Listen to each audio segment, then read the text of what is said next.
नमस्कार, मैं मृदुला श्रीवास्तव सी न्यूज भारत में आपका स्वागत करती हूँ। वक्त हो गया है न्यूज बुलेटिन का। खबरों के इस बुलेटिन में चर्चा करेंगे बिजनौर की, जहां एक ट्रैक्टर मैकेनिक ने अपने ही दुकान पर एक युवक के साथ किया कुकर्म। आगे देखेंगे कैसे दमोह कोतवाली में 2 दिन के अंदर पकड़ा एक अन्य 3000 रुपए का इनामी बदमाश। इसी के साथ रुक करेंगे अगली खबर की ओर और जानेंगे ललितपुर में कैसे बिजली की तारों में फॉल्ट होने से किसान की 2 एकड़ की फसल हुई बर्बाद। ऐसी और भी तमाम खबरों पर करेंगे विस्तार से चर्चा। खबर बिजनौर से है, जहां थाना नांगल क्षेत्र में एक ट्रैक्टर मैकेनिक ने अपने ही दुकान पर मैकेनिक का काम सीख रहे एक युवक के साथ शराब के नशे में धुत होकर कुकर्म की वारदात को अंजाम दे दिया, जिसके बाद पीड़ित ने शोर मचाया और अपनी जान बचाई। शोर शराबा होता देख पड़ोसी इकट्ठा हो गए और आरोपी व्यक्ति को पकड़कर पुलिस को सौंप दिया। फिलहाल पुलिस ने आरोपी के खिलाफ संगीन धाराओं में मुकदमा दर्ज कर जेल भेजने की कवायद शुरू कर दी है। थाना अध्यक्ष श्यामवीर सिंह ने बताया कि आरोपी को जेल भेजा जा रहा है। बिजनौर से सी न्यूज संवाददाता सलीम हाशमी की रिपोर्ट।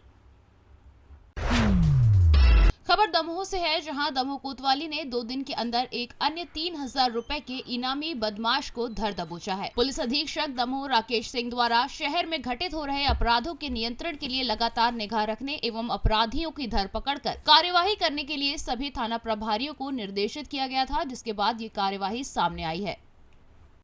दमोह जिले में अपराधों के नियंत्रण हेतु सीमांत पुलिस अधीक्षक महोदय द्वारा लगातार क्षेत्र में भ्रमण करने हेतु एवं चेकिंग के आदेशित और निर्देशित किया जा रहा है। जो सीमांत पुलिस अधीक्षक महोदय के आदेशानुसार आज थाना कोतवाली द्वारा शिवाजी स्कूल के सामने चेकिंग लगाई गई थी। जो चेकिंग के दौरान एक व्यक्ति को संदिग्ध तौर पर एक रामपुरी चाकू खटकेदार लोहे का जो तेज धारदार चाकू है उसके साथ में पकड़ा गया, जिसका नाम सुनील अहिरवार पिता चेतराम अहिरवार निवासी का छेना मोहल्ला का रहने वाला है, जिसके विरुद्ध 25 आर्म्स एक्ट के तहत अपराध पंजीबद्ध कर विवेचना में लिया गया है और जो चाकू है उसको जब्त कर लिया गया है। इसके अलावा चेकिंग में एक 3000 का आरोपी जिसका नाम फिरोज पिता रईस कुरैशी जो कि कसाई मंडी का रहने वाला है, जो कि पिछले साल से फरार है, चोरी के 457 के मामले में फरार है, इसको भी पकड़ा गया है और लगातार चेकिंग जारी है और उम्मीद है कि दमोह जिले में इस तरीके की चेकिंग से अपराधों पर नियंत्रण होगा। दमोह से सी न्यूज संवाददाता अभिनव की रिपोर्ट। खबर ललितपुर से है, जहां बिजली के तारों में फॉल्ट ने किसान के 2 एकड़ की गेहूं की फसल को अपनी आगोश में ले लिया, जिसके बाद फायर ब्रिगेड ने तत्काल मौके पर पहुंचकर आग को बुझाया, लेकिन तब तक आग ने पूरी 2 एकड़ की गेहूं की फसल को बर्बाद कर दिया था। किसान इस घटना के बाद बहुत आहत है।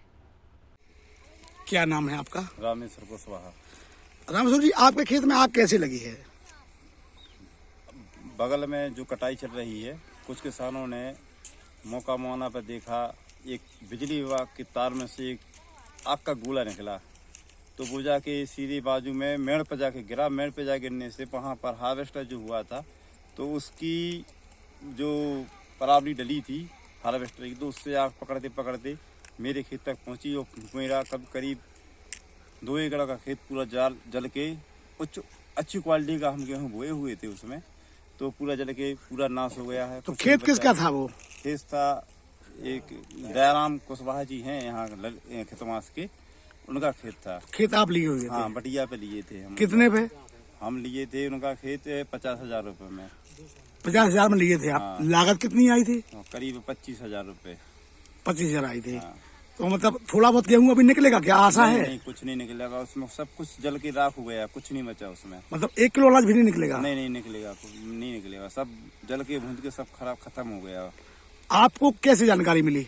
हमारे लिए गांव के लोगों ने और हमारे रिश्तेदार वगैरह जो हैं उन लोगों ने तत्काल फ़ोन लगाया।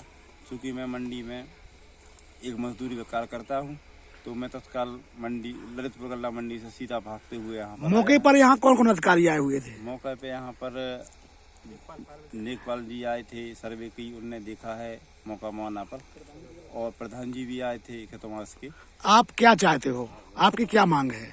हमारी ये मांग है, हमारी सरकार से और विभाग के अधिकारियों से ये मांग है कि हमारा जो नुकसान हुआ है तो उसकी भरपाई की जाए, जिससे हमारे बच्चे, परिवार वाले और हमारी जो गाय माता जो हम पाले रखे हुए हैं, तो उनका साल भर का जो एस्टीमेट बनाए हुए थे हम, तो हम लोग भूख की कगार पर आ जाएंगे। मजदूर, हम एक मजदूर वर्ग के आदमी हैं, क्योंकि हम यह खेतवास में दूसरे गांव में ठेके पर जमीन लिए हुए थे। अब नुकसान हो जाने के कारण हम बहुत परेशान हैं और हमारा बहुत नुकसान हुआ है। आपके परिवार में कितने लोग हैं? हमारे परिवार में 15-20 लोग सदस्य हैं, इसलिए हम लोगों ने दूसरे गांव में जाकर खेती की थी, इसलिए कि हमारे परिवार का साल भर का पालन पोषण हो सके। और हमारे जो जानवर रखे हुए हैं, हम गाय भैंस वगैरह, तो उनका भूसा हो जाएगा, तो उससे हमारा साल भर का गुजारा आराम से हो जाएगा। तो अब आप कैसे आपका परिवार चलेगा? अब सब कुछ चल के राख हो गया, तो हमारी सरकार से, प्रधानमंत्री मुख्यमंत्री जी से हमारी विनम्र निवेदन है कि कृपा करके हमारा परिवार का पालन पोषण हो सके, ऐसी व्यवस्था की जाए। ललितपुर से सीनियर संवाददाता विकास सोनी की रिपोर्ट। खबर रीवा से है, जहां राहुल गांधी की सांसद से सदस्यता समाप्त करने के विरोध में युवा कांग्रेस के जिला उपाध्यक्ष अनूप सिंह चंदेल के नेतृत्व में आज शहर में मशाल जुलूस निकालकर केंद्र में बैठी भाजपा सरकार का कड़ा विरोध दर्ज कराया है। संगठन के जिला उपाध्यक्ष अनूप सिंह चंदेल ने कहा कि केंद्र में बैठी भाजपा सरकार लगातार विपक्ष की आवाज दबाने का प्रयास कर रही है। जो भी किसानों की बात करेगा, युवाओं की बात करेगा, बेरोजगारी की बात करेगा, महंगाई की बात करेगा और इनके खिलाफ अपनी आवाज उठाने का प्रयास करेगा, उसको हिटलर शाही की तर्ज पर आवाज दबाने का प्रयास किया जा रहा है। कार्यक्रम के दौरान विशेष उपस्थिति ब्लॉक अध्यक्ष दिवे अनिल मिश्रा, मनीष नामदेव। आज के इस मसाल रैली में मुख्य रूप से सेवा दल यंग ब्रिगेड अध्यक्ष निशांत सिंह, अभिषेक तिवारी आदि सैकड़ों की संख्या में लोग उपस्थित थे। इस तरह से हमारे नेता आदरणीय राहुल गांधी जी के ऊपर भाजपा की सरकार के द्वारा इस लोकतंत्र में अपनी आवाज रखना, किसानों की आवाज रखना, युवाओं की बात करना, महंगाई की बात करना, बेरोजगारी की बात करना, भाजपा सरकार में बैठे प्रधानमंत्री को हजम नहीं हो रही है। हमारे नेता आदरणीय राहुल गांधी जी के ऊपर देशपूर्ण कार्रवाई करते हुए सांसद सदस्यता से बर्खास्त किया गया है। हम सभी युवा इसका कड़ा विरोध करते हैं और हम लोगों ने मसाल जुलूस करके इस गूंगी बहरी सरकार को जगाने का प्रयास किया है, जो लगातार लोकतांत्रिक देश में अपनी आवाज कोई भी उठाता है, उसकी आवाज को दबाने का प्रयास कर रही है। विपक्ष की आवाज को लगातार भाजपा सरकार में दबाया जा रहा है और जब भी कोई बात इनके खिलाफ की जाती है तो उसको जेल डालने का प्रयास किया जाता है, ईडी का दबाव बनाया जाता है, इनकम टैक्स का दबाव बनाया जाता है और लगातार किसी को भी ये बख्शने वाले नहीं है। लगातार दबाव बना के जेल के अंदर डालने का प्रयास कर रहे हैं। मैं कड़े शब्दों में इसका विरोध करता हूं और केंद्र में बैठी भाजपा सरकार से कहना चाहता हूं कि इस देश का युवा जरूरत पड़ी तो जेल में जाने के लिए तैयार है। अगर हमारे नेता का अपमान हुआ, राहुल गांधी जी का अपमान हुआ, तो ये युवा शांत नहीं बैठने वाला, रोड पर उतर के प्रदर्शन करेगा।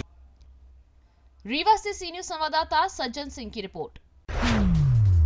खबर सोनभद्र से है, जहां आज झारो खुर्द में अहले सुबह गांव के लोग जब शौच के लिए गए तो देखा कि एक अर्धनग्न अज्ञात महिला का शव आपत्तिजनक स्थिति में मृत पड़ा हुआ है, जिसे देख ग्रामीणों ने ग्राम प्रधान एवं स्थानीय प्रशासन को इसकी सूचना दी। सूचना पर पहुंचे दुधी कोतवाली प्रभारी निरीक्षक सुभाष चंद्र राय ने अपने पुलिसकर्मियों के साथ घटना स्थल पर पहुंचकर शव को कब्जे में लेकर काफी देर तक गाँव में महिला के शव की शिनाख्त कराई, लेकिन कुछ जानकारी नहीं मिल सकी और शव को कब्जे में लेकर पोस्टमार्टम के लिए भेज दिया। वहीं अर्धनग्न अज्ञात महिला सर पर गंभीर चोटें भी लगी हुई हैं। शव को देखने से ये प्रतीत होता है कि रेलवे ब्रिज से महिला की शायद गिरकर मौत हो गई या फिर कोई अन्य कारण से मौत हुई है। अब ये तो पोस्टमार्टम रिपोर्ट आने के बाद ही पता चल सकेगा महिला की मौत हुई है या फिर हत्या। पुलिस अपनी कार्यवाही में जुटी है। खबर लिखे जाने तक महिला की शिनाख्त नहीं हो पाई थी।